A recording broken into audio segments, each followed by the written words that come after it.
Student, आज हम spectrum की सीरीज को आगे बढ़ाते हुए अंग्रेजों का भारत में आगमन कैसा रहा वो देखते हैं। इससे पहले हम पुर्तगाल और डचों के बारे में, कैसे वो भारत आए, कैसे उन्हें व्यापार किया और कैसे व्यापार के साथ साथ उसने प्रशासनिक कार्यों में भी अपनी मौजूदगी दिखाई। आज हम करते हैं अंग्रेजों का आगमन एवं उसकी सफलताएं। उन यूरोपीय शक्तियों में जिन्होंने भारत और हिंद महासागर में आकर नवीन व्यापारी गतिविधियां आरंभ की थी, सर्वाधिक सफल अंग्रेज हुए। यहाँ पर गौर करने वाली बात यह है कि पूर्वी देशों की ओर से जो व्यापारिक प्रतिस्पर्धा में कंपनियां आई थी, सबसे लेट अंग्रेज आए, लेकिन जितनी भी यूरोपीय शक्तियां थी उनको हराते हुए सबसे आगे निकल गए। इसकी मुख्य वजह क्या थी? अंग्रेज भारत सहित एशियाई व्यापार के स्वरूप को समझने में सफल रहे और उन्होंने इसके लिए सैनिक राजनीतिक शक्तियों का सहारा लिया। मौलिक कारण यह था कि इंग्लैंड की उपभोक्ता संस्कृति, औद्योगिक विकास, मांग व पूर्ति का संतुलन एवं अनुकूल राजनीतिक स्थिति ने पूंजी निवेश की प्रवृत्ति को बहुत अधिक प्रोत्साहित किया। 16वीं शताब्दी के उत्तरार्ध तक एशियाई वस्तुएं यूरोप में पहुंचने लगी थी और व्यापार के लाभ के व्यापार ने अंग्रेजों को पूर्व की ओर आने के लिए प्रेरित किया। 1599 में एक दुसाहसी व्यापारी मिल्डे हॉर्न भारत आया था। ईस्ट इंडिया कंपनी की स्थापना 1599 ईस्वी में हुई। पूर्व में अंग्रेज या इंग्लैंड के व्यापार के संदर्भ में प्रथम महत्वपूर्ण कदम 31 दिसंबर 1600 ईस्वी में उठाया गया, जब महारानी एलिजाबेथ प्रथम ने एक चार्टर के द्वारा गवर्नर और लंदन की कंपनी के व्यापारियों को पूरे पूर्व में व्यापार करने के विशिष्ट अधिकार दिए।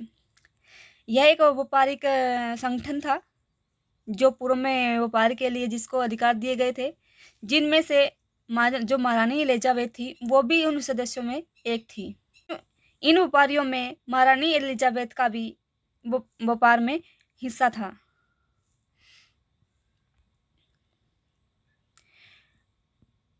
आरंभ में विशेषाधिकार 15 वर्षों के लिए प्रदान किया गया था। जो विशेषाधिकार था 15 वर्षों के लिए प्रदान किया गया था, लेकिन मई 1609 में से चार्टर के माध्यम से इसे अनिश्चित काल के लिए विस्तारित कर दिया गया। शुरुआती वर्षों में सामान्य तौर पर व्यापारियों के एक समूह का समुद्र बेड़ा भेजा जाता था। यात्रा से प्राप्त लाभ को आपस में बांट लिया जाता था। जितने भी व्यापारी होते थे वो जो भी व्यापार एक यात्रा के द्वारा जितना भी व्यापार से लाभ मिलता था आपस में बांट लेते थे। वित्तीय दृष्टि से east India company Dutch company की तुलना में छोटी थी। अपने प्रथम व्यापार यात्रा में से डच कंपनी की तुलना में कम आमदनी हुई। इसके बावजूद अंग्रेज कंपनी की यह विशेषता थी कि उसका संगठन बड़ा ही सहज था। इसमें 24 निदेशक का समूह था, जिसका चुनाव प्रत्येक वर्ष शेयर होल्डर्स की आम सभा में होता था। शुरू में ईस्ट इंडिया कंपनी ने अपना ध्यान मसाले के विशेष रूप से इंडोनेशिया में से काली जो मिर्च होती थी उस पर ध्यान केंद्रित किया। प्रथम 12 वर्षों तक प्रत्येक वर्ष 20% लाभ होता रहा। शीघ्र ही अंग्रेज ने भारत की वस्तु विशेषकर कपड़े का महत्व समझा और उसका उपयोग मसाला खरीदने के लिए करने लगे। अब वो यूरोप से कपड़ा को लेके आते थे और पूरब से मसालों को खरीद कर ले जाते थे। गुजरात में सूरत में कारखाने खोलने की योजना बनाई गई और कैप्टन विलियम हॉकिंस को मुगल बादशाह जहांगीर के दरबार में भेजा गया। 1609 में दरबार में पहुंचा कैप्टन हॉकिंस, लेकिन पुर्तगालियों के षड्यंत्र के कारण उसे खाली हाथ लौटना पड़ा। जब 1611 में कैप्टन मिल्टन ने सूरत के निकट सुवाली होल में पुर्तगालियों के जहाजी बेड़े को परास्त किया, तो मुगल सम्राट जहांगीर ने प्रभावित होकर 1613 ईस्वी में सूरत में स्थायी कारखाना स्थापित करने की अनुमति दी। इससे पूर्व 1611 में मछलीपट्टनम में अंग्रेज एक कारखाना स्थापित कर चुके थे। बाद में पश्चिम तट के अनेक स्थानों पर उन्होंने कारखाने खोलने की अनुमति प्राप्त हो चुकी थी। विलियम हॉकिंस और थॉमस रॉक। विलियम हॉकिंस 1609 में जहांगीर के दरबार में आया था और सूरत में कारखाना खोलने की अनुमति प्राप्त करने में असफल रहा था। 1615 में सर थॉमस रॉक को मुगल दरबार में भेजा गया। 1619 तक वह वहीं रुका। यद्यपि वह मुगल शासक जहांगीर के साथ वाणिज्यिक संधि स्थापित करने में असफल रहा, लेकिन मुगल भारत में विभिन्न स्थानों पर कारखाने स्थापित करने के उसने विशिष्ट अधिकार सुनिश्चित कर लिए थे। उन्होंने शाही सहायता प्राप्त करने के लिए अपनी कूटनीति कौशल का इस्तेमाल किया। इसके साथ साथ उन्होंने पुर्तगालियों के जहाजों को लूटना, नष्ट करना जारी रखा और भारतीय जहाजों से भारी हर्जाना भी वो वसूलते थे।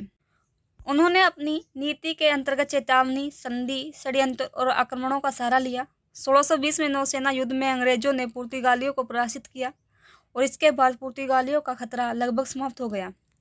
1633 में मुगल सेना ने बंगाल में हुगली से पुर्तगालियों को मार भगाया। अब अंग्रेजों का विस्तार, व्यापारिक विस्तार कैसा रहा? पुर्तगालियों के प्रभाव और शक्ति को समाप्त कर अंग्रेजों ने भारत के विभिन्न हिस्सों में कारखाने स्थापित कर लिए। 1623 ईस्वी तक सूरत और मछलीपट्टनम के अतिरिक्त बड़ौच और अहमदाबाद में कारखाने खोले गए और कंपनी की सुरक्षा की दृष्टि से किलेबंदी की गई। अब सूरत, मछलीपट्टनम, अहमदाबाद में कारखाने खोले थे और उनकी सभी की किलेबंदी की गई थी। 1625 में अंग्रेजों ने सूरत की किलेबंदी की। इससे क्षेत्र के विस्तार और साम्राज्यवादी महत्वाकांक्षा का पता चलता है। डच एवं मुगलों से टकराव से बचने के लिए अंग्रेजों ने दक्षिण भारत के छोटे छोटे राज्यों पर अपना ध्यान केंद्रित किया। 1622 में अंग्रेज ने ओरमुज पर कब्जा कर लिया। यह एक महत्वपूर्ण विजय थी। इसके पश्चात वे पुर्तगालियों के आक्रमण से सुरक्षित हो गए। अंग्रेजों ने 1639 में स्थानीय राजा से मद्रास लीज पर लिया। मद्रास एक बंदरगाह थी। अंग्रेजों ने राजा को आधा सीमा शुल्क देने का वादा किया। आधा जो सीमा शुल्क जितना भी मिलता था वो मद्रास के राजा को आधा सीमा शुल्क दे देते थे और मद्रास से के बंदरगाह से उनका व्यापार का आदान प्रदान अच्छे से होता था। इसके बदले उन्हें किलेबंदी करना और अपने सिक्का जारी करने का अधिकार भी प्राप्त कर लिया।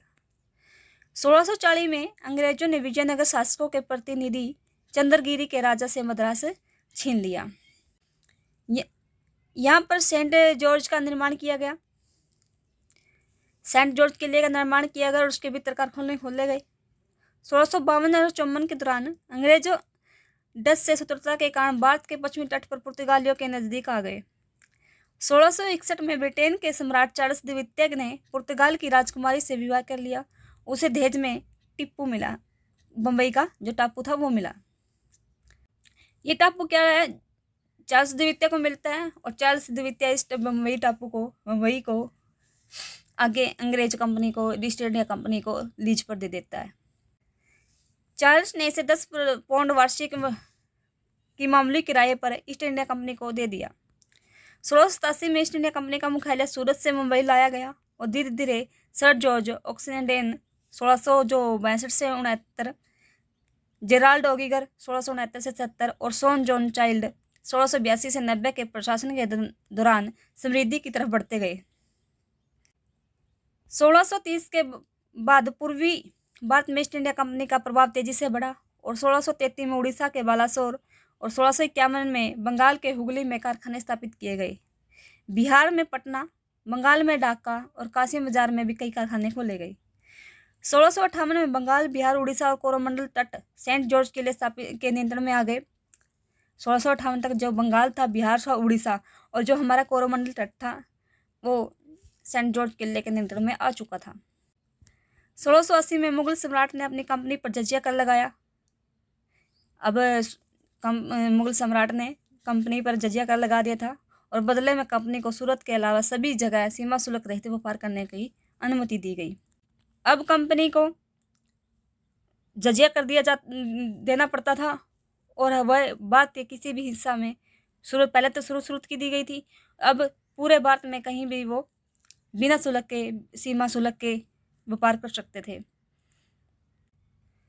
कलकत्ता से व्यापार की शुरुआत। 1690 में बंगाल के शासक, जो बंगाल का शासक था, नवाब था इब्राहिम खान ने ईस्ट इंडिया कंपनी को निमंत्रित किया, बुलावा भेजा। 1690 में बंगाल का जो नवाब था इब्राहिम खान, 1691 में फरमान द्वारा औरंगजेब ने एक निश्चित वार्षिक राशि के बदले बंगाल में चुंगी रहित व्यापार करने की अनुमति अंग्रेजों को दे दी। शीघ्र ही अंग्रेजों ने सुल्तानाती में कारखाना स्थापित किया और इसे किलाबंद किया। 1698 में 1200 रुपये कंपनी ने जमींदार यानी राजस्व वसूलने का अधिकार खरीदा। इससे उन्होंने सुल्तानाती, गोविंदपुर और कलिकत्ता, जो बाद में कलकत्ता बना, की जमींदारी मिल गई। इस प्रकार ईस्ट इंडिया कंपनी ने 90 वर्षों के अंदर 3 प्रमुख बंदरगाहों मुंबई, मद्रास और कलकत्ता पर अधिकार कर लिया। 17वीं शताब्दी के मध्य तक डच ईस्ट इंडिया कंपनी का सफाया हो चुका था। 1700 में बंगाल के कारखाने प्रेसिडेंट और परिषद के अधिकार में आ गए। इनका मुख्यालय फोर्ट विलियम नामक किलेबंद बस्ती में था। कलकत्ता नाम का अंग्रेजीकरण करके कलकत्ता कर दिया गया और इसके पश्चात बस्तियों का तेजी से विस्तार हुआ। सो गाइज, ये थे हमारा कैसे अंग्रेज की भारत में शुरुआत हुई व्यापार की। अगली वीडियो में हम आगे कंटिन्यू करेंगे।